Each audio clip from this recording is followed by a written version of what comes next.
On this edition for Sunday, October 24th, signs of progress for smaller Build Back Better bills stalled in Congress. Exploring hate, putting organizers of the 2017 Charlottesville violence on trial. And meet your new self. Holograms add a new dimension to our online world. Next on PBS NewsHour Weekend.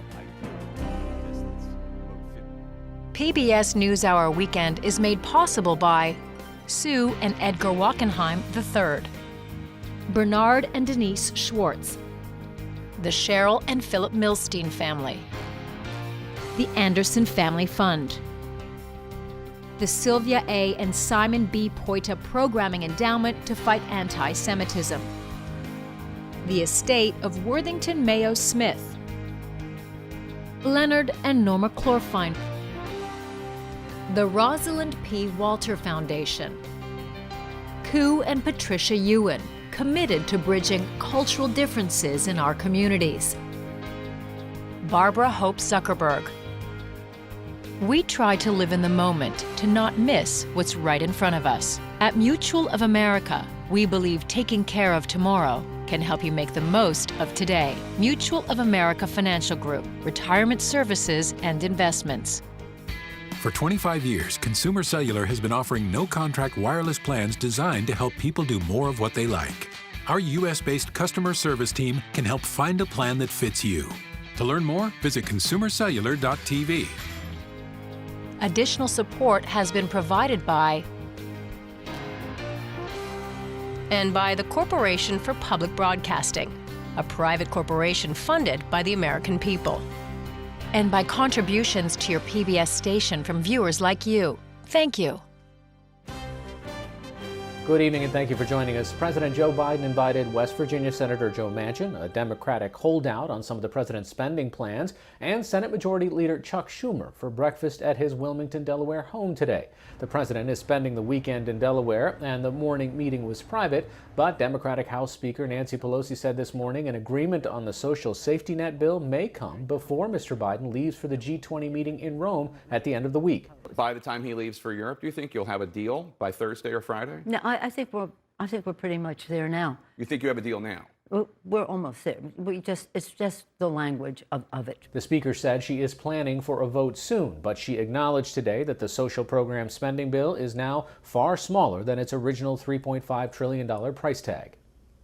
Tomorrow in the United Kingdom, Facebook whistleblower Frances Haugen is set to testify before a committee in Parliament, similar to her congressional testimony earlier this month. This weekend, several news outlets are publishing stories based on a large cache of leaked internal company documents.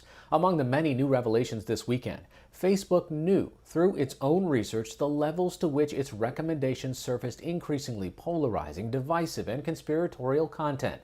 Company researchers created dummy accounts as average users in the United States or India to see what the site would automatically recommend. Within days, if not hours, the content became increasingly disturbing, filled with misinformation and, at times, violent material. Company employees repeatedly raised alarms and expressed their frustration internally. The documents also reveal how Facebook turned off several editorial guardrails shortly after the 2020 U.S. election, which employees and experts believe contributed to the rapid spread of disinformation and divisiveness preceding the January 6th insurrection at the Capitol. A Facebook spokesperson told the Associated Press the document does not reflect how the company calibrates its controls to react quickly to hateful and violent content, and that it is not responsible for the actions of the January 6th rioters. The Ethiopian government said it conducted 2 separate airstrikes today on the country's Tigray region. The government has increased the number and intensity of its airstrikes against the Tigray People's Liberation Front in recent days. The PLF is a separatist group currently in control of the mountainous northern region of Ethiopia. The fighting, which began last November, has killed thousands and displaced more than 2 million people. On Friday, a United Nations humanitarian flight was forced to abort its landing in the Tigray region's capital city. The UN estimates 7 million people are in need of assistance as malnutrition rates continue to rise.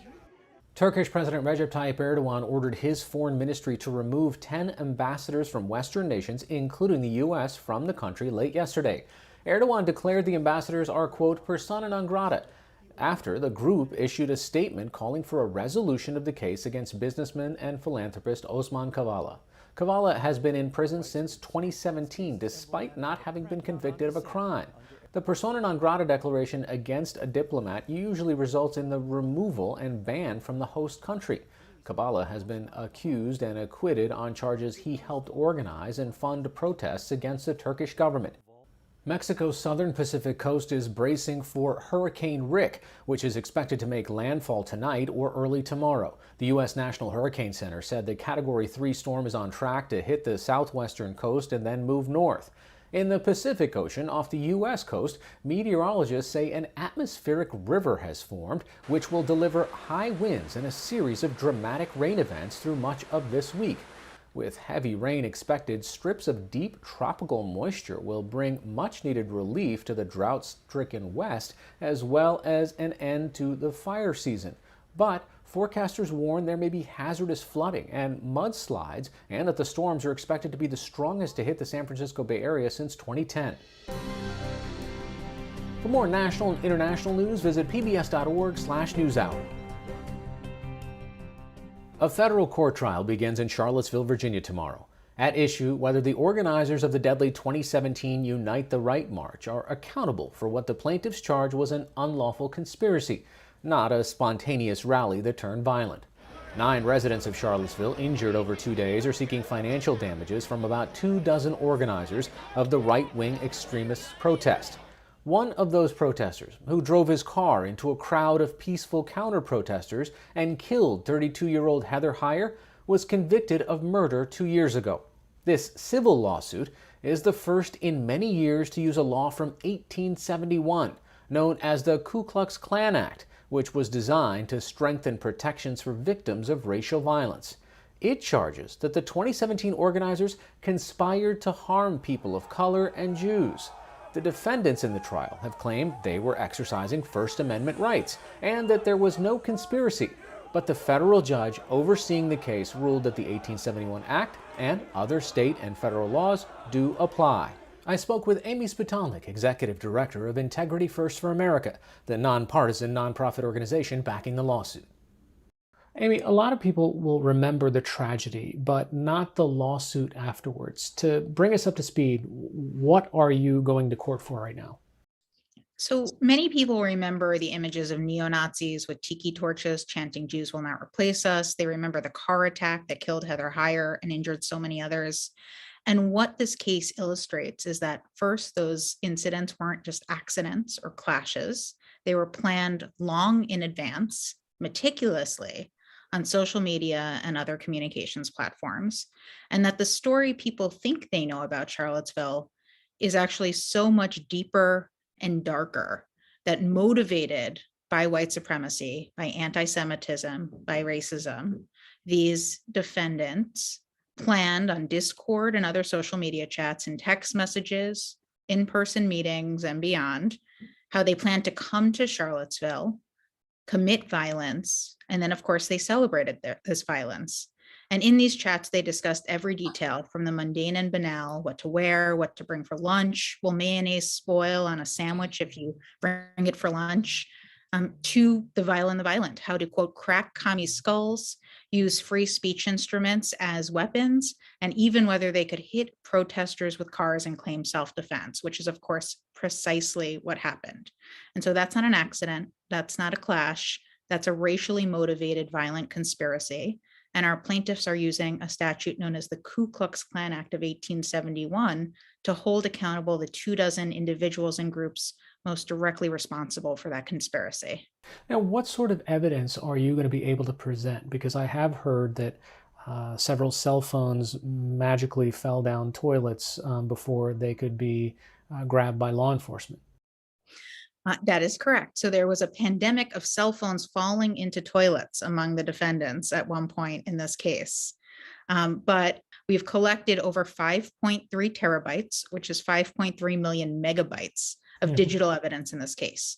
Social media chats, text messages, photos, videos, you name it. These defendants likely use those sorts of platforms and forums to communicate and plan this conspiracy. What is the defendant's case? Who are the defendants, and Why do they think that they stand a chance in court right now?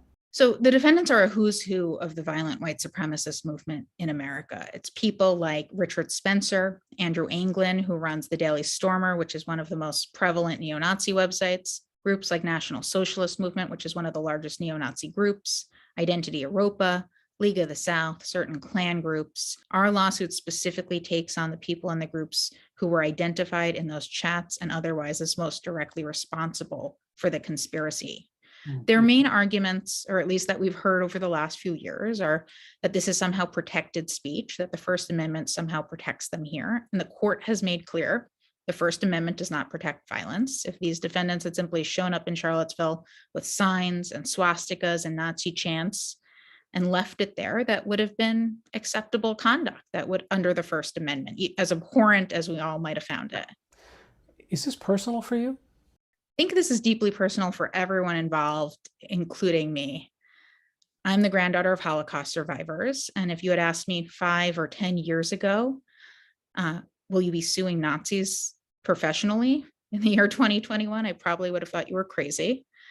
But that is where we're at right now in terms of the world we're living in. We're living at a moment of rising extremism and hate, and it requires a response. It requires accountability. And so it's deeply personal for me, particularly because so much of the hate that we saw 4 years ago and in the cycle of violence since has direct echoes of the same hate that claimed the lives of so many of my family members and so many others.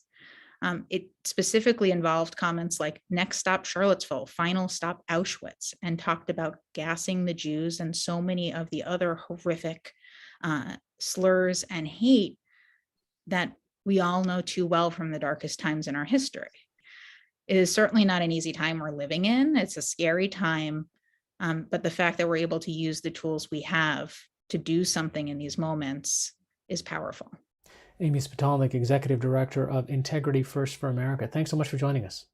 Thanks so much for having me. The anti-Semitism that pervaded the violent clash in Charlottesville in 2017 is a core ideology in white nationalism. 4 leading authorities joined me recently in an online forum to detail that connection.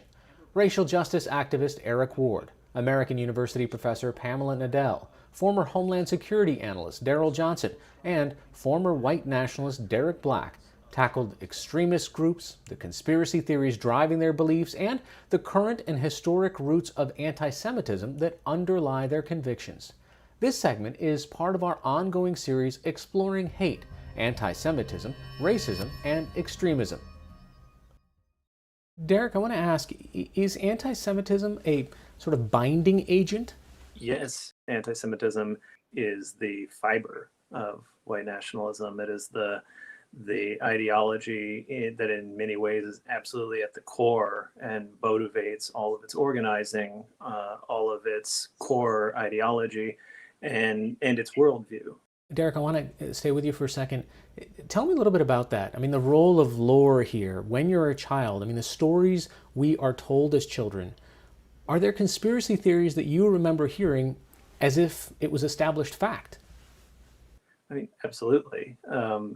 I think it's important at the beginning of this panel that people understand how white nationalists see the world is that more so than organizations for racial justice, more so than civil rights movements, white nationalists believe that all of their problems with society are created by an organized conspiracy of Jewish people who are motivating and pushing immigration laws, civil rights laws. And it's a belief system that in many ways disregards people of color, says that it's not possible that that organizing is coming from actual racial justice organizations, but that it is a secret cabal, a conspiracy by Jewish people, and therefore Jewish people are the main targets of white nationalists. Daryl, I want to ask you, from your work in the Homeland Security Department, can you help us see how this idea, or these ideas that Derek just rattled off, binds both domestic terror groups but also internationally? I mean, does it transcend white nationalism, make for some sort of strange bedfellows? Yeah, I think that's an important aspect that your audience needs to understand is this anti-Semitism is not just limited to white nationalists. It spans the spectrum. We have sovereign citizens that believe in these, conspiracy theories of this elite Jewish cabal of people that are secretly manipulating government and infringing on our rights and things of this nature. It also bridges over into Black nationalism as well as Muslim extremism. And even some of the militia groups that we have here embrace some of this anti-Semitic belief systems, like the New World Order, gun legislation. All of this they believe is some sort of Jewish conspiracy to undermine their Second Amendment rights. So that's an important aspect. Is many hate groups and different types of extremists embrace anti-Semitism as a core belief. Eric, you also say, that anti-Semitism is an effective conspiracy theory that dehumanizes all of us. I mean, how do you say that based on your own experience as a civil rights leader? Yeah. One thing I've learned is you can't convince a person of something they don't already kind of believe. So the first thing we have to understand is white nationalists or other politically violent movements or racially biased movements, they don't bring anti-Semitism or other forms of bigotry to our community. They merely organize the bigotry that already exists. Anti-Semitism exists in American society. White nationalists are tapping into it in order to build political power. It means we have to understand anti-Semitism. And one of the things we should understand about anti-Semitism is it doesn't just impact Jews.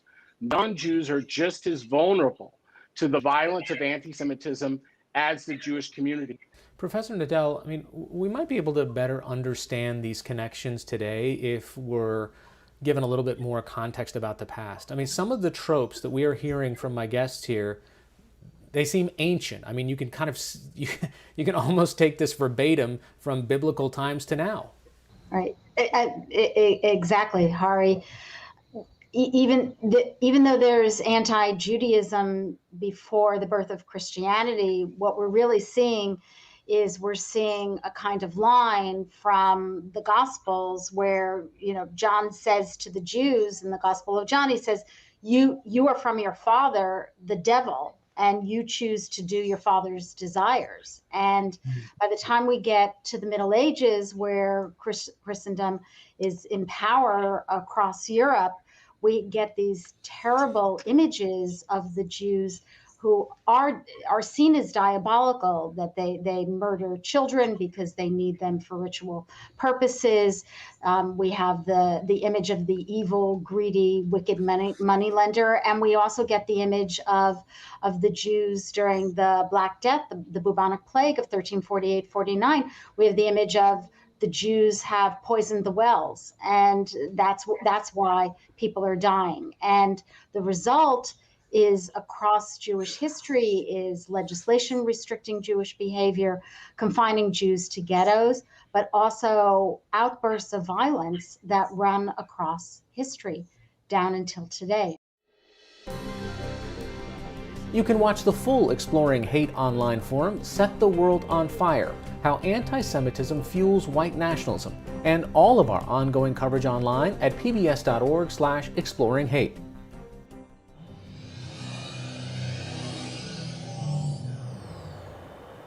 Remember Star Wars, where there was a little Princess Leia hologram, or the holodeck in Star Trek?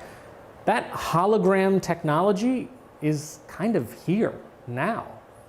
I'm in one. And I went and talked to the CEO of a company that has hologram studios that are setting up all over the world. In Midtown Manhattan, I recently visited this co-working space run by WeWork, which has partnered with hologram company ARHT Media to bring lifelike holograms to as many as 100 WeWork locations around the world. To find out more, I spoke with ART's CEO, Larry O'Reilly. He joined me from Toronto. Greetings from Toronto. Hi, Larry. How are you? I'm great. How are you today? Thanks for virtually joining us. Absolutely. I'm there. What are we doing here? What's happening? Yeah, what's happening is I'm being captured on a 4K camera. my video, image, and audio are being compressed and encrypted and sent to New York, where I'm being presented to you in 0.3 seconds or less.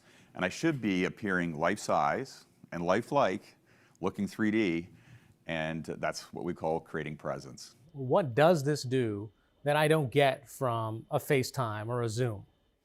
Well, what you don't get, obviously, is the body language, right? All the cues that are nonverbal, of which typically it's more than 50% of communication is nonverbal. And really where you notice a huge difference is we can take people from different parts of the world and bring them on stage together where they can communicate with one another as if they're in the same place, and then that can be streamed anywhere in the world. So who's going to use this? I mean, I'm at a WeWork space in New York, and you're sitting at your headquarters, but who do you see and how do you see them using it? Training is a big thing. Education is a big thing. Today I'd like to share some results from a project. We have a college that's in the South Pacific, and their courses are taught from the University of Hawaii using our hologram technology. And our primary client base would be professional service organizations. You're, in New York, and you need a portfolio manager from an investment bank in Hong Kong. Well, you beam them in from Hong Kong, it saves 3 days of travel, no carbon footprint, and you might get access to somebody who you wouldn't get otherwise. Is this augmented reality likely to trickle down into people's homes or people's community centers? Like all technology, as it evolves, the cost of delivery comes down, and then it gets adopted by a much broader base of people. And when I joined this company 3.5 years ago, our starting price to deliver an event was about $90,000, and we'd send a team of people, and now we can do activations for $15,000 and $20,000 and still be profitable. What other ways can we create that human connection between people across distances? There's been major leapfrogs in technology on the camera side. And right now, in order for us to get the proportions right, ideally we need a distance about 15 to 20 feet between the camera and the subject. And that will change. I'm being captured on a green screen, and there's technologies that are out there today where I could be captured outdoors and the background would be removed. There's latency involved with all of that, but like with all technologies, that will evolve. Well, thank you, Larry, for stopping by, I guess. It's a pleasure to meet you, and thanks for coming to WeWork in New York.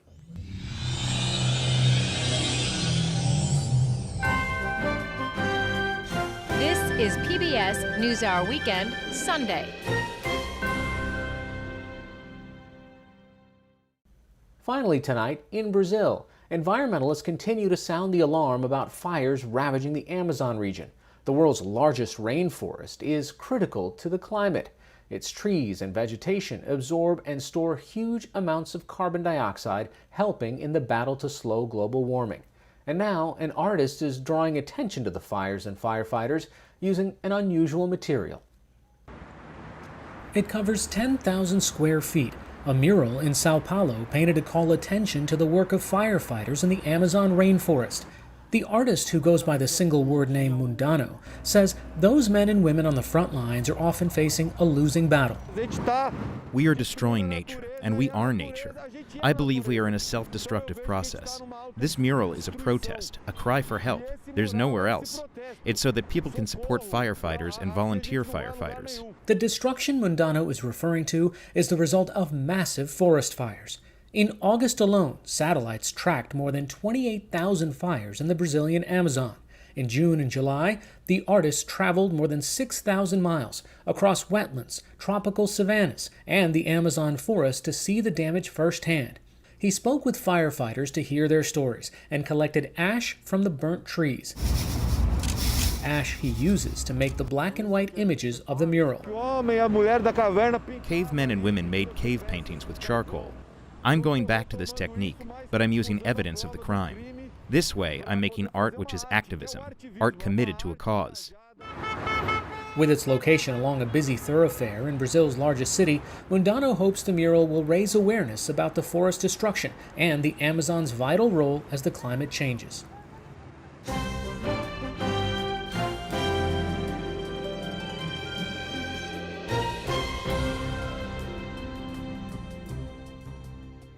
That's all for this edition of PBS NewsHour Weekend. For the latest news updates, visit pbs.org/newshour. I'm Hari Srinivasan. Thanks for watching. Stay healthy and have a good night. PBS NewsHour Weekend is made possible by Sue and Edgar Wackenheim III, Bernard and Denise Schwartz, the Cheryl and Philip Milstein family, the Anderson Family Fund, the Sylvia A. and Simon B. Poita Programming Endowment to Fight Anti-Semitism, the estate of Worthington Mayo Smith, Leonard and Norma Chlorfine, the Rosalind P. Walter Foundation, Koo and Patricia Ewan, committed to bridging cultural differences in our communities, Barbara Hope Zuckerberg. We try to live in the moment to not miss what's right in front of us. At Mutual of America, we believe taking care of tomorrow can help you make the most of today. Mutual of America Financial Group, retirement services and investments. Additional support has been provided by Consumer Cellular and by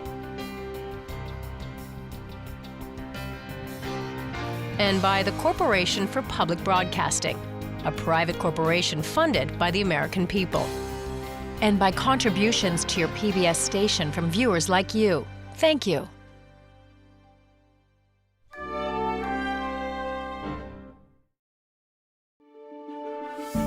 You're watching PBS.